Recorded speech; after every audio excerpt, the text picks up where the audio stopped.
If you're anything like me, then good old-fashioned value for money counts for a lot. And that's exactly what the Hyundai i20 offers. I mean, for starters, it has one of the largest boots of any super mini. I mean, look at this. If I put our camera bag in, you'll see I could probably fit another 7 in there. And if you need even more room, then you can, of course, fold the rear seats forward. And because you can flip out the bases, when you put the backs down, they lie completely flat, which helps boost practicality. As for rear passengers, well, I'll just put this back and you'll see that, well, look, I've got quite a lot of knee room and headroom isn't bad either, and I'm 5'11", so it's okay for adults back here. As for the front, regardless of your size, you should be able to find your ideal driving position because you can alter the driver's seat for height, and there's also plenty of adjustment in the steering wheel. Practicality is not bad either. There's lots of cubbies here on the centre console. Look, some cup holders there and a big bin at the back, and there's even a place where you can keep your wallet. The glove box, that's a decent size as well, and it's chilled by the air conditioning.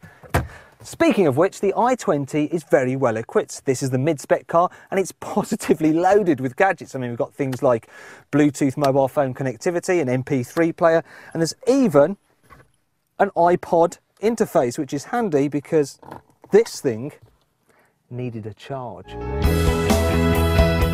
The i20 is a cracking car in town. You sit quite high, and this plus the large glass area means you've got great all-round visibility. All the controls are nice and light, the steering, the gearbox and the clutch, and the suspension is pretty compliant too, so it doesn't matter when you encounter speed humps.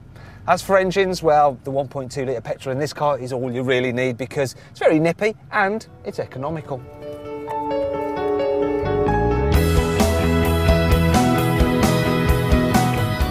This Hyundai impresses out on the open road too. I mean, it's rather quiet inside, even at higher speeds, and the handling, it's safe, it's secure, and it's very predictable. That said, I wouldn't describe this as a fun car to drive in the same way that a Mazda 2 or a Ford Fiesta is. And that brings me on to the downsides, because the seats, they lack any kind of side support, which means that when you go around corners, you tend to roll about a bit. And they're very, very firm as well. It's almost like you're sitting on a stool, and after a while, you can get a bit of a numb bum. And then there's the materials used in the cabin. They're all a bit hard and brittle, and it doesn't feel as upmarket inside as, say, a Vauxhall Corsa. The design of the dash as well, it's a little bit dull.